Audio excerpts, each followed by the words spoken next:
Frederick Douglass and Malcolm X were both reformers that attempted to change the inequality in treatment of African Americans by speaking out.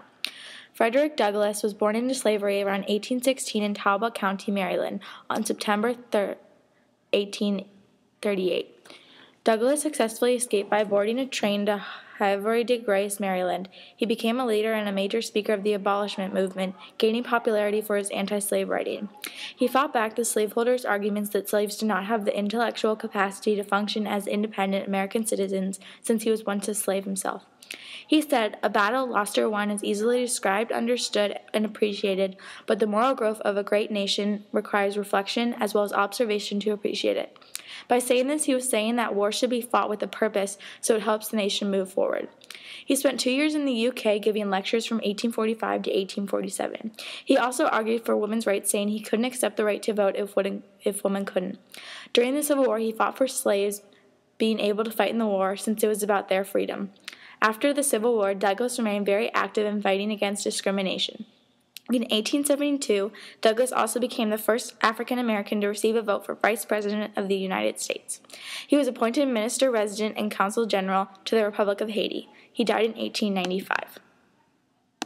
Although Frederick Douglass tried to change African Americans' role in society, inequality was still happening in the 20th century. Malcolm X was born with the name Malcolm Little in 1925 in Omaha, Nebraska. When he was young, his father was murdered by the Ku Klux Klan. As a young man, Malcolm X committed many crimes and was sentenced to 10 years in jail for robbery in 1946. During this time, he adopted Islam and began studying Elijah Muhammad's teachings. Some of the teachings were to criticize nonviolence and to disagree with the interrogation of the race. When he was released, he joined the Nation of Islam. He took a trip to Mecca later in his life that changed his perspective about how to improve African Americans' equality and broke off from the Nation of Islam in 1964.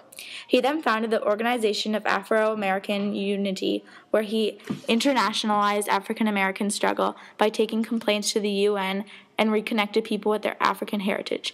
He said, "I believe in human beings and that all human beings should be respected as such, regardless of their color." Although he was assassinated in 1965, his work helped African Americans raise their self-esteem, connect with their origin, and learn about Islam. Frederick Douglass and Malcolm X both spoke out on their beliefs and were very important to society in their time. They were African American, therefore they had less power and rights in society. Frederick Douglass was a former slave and had to escape from slavery, while Malcolm X was looked down on because of his skin color and criminal record.